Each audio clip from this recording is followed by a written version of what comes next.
Jeg er ked af det, Karoline, men jeg er nødt til at bede dem flytte. Jeg bor her. Jamen, de betaler jo ikke. Du forsinker tempoet.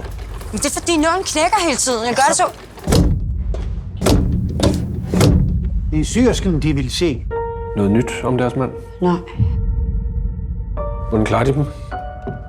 jeg er blevet sat ud af min lejlighed.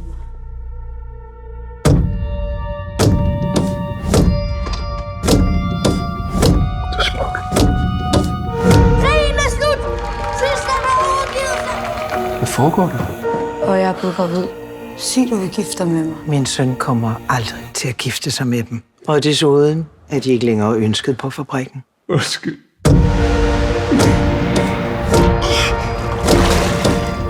Hvad laver de?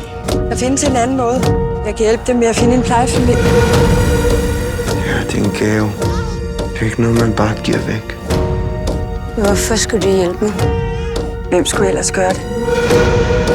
Verden er et frygteligt sted, men vi bliver nødt til at tro på, at det ikke er sådan. Karoline, hvor er dit barn? Men det har jeg da givet væk.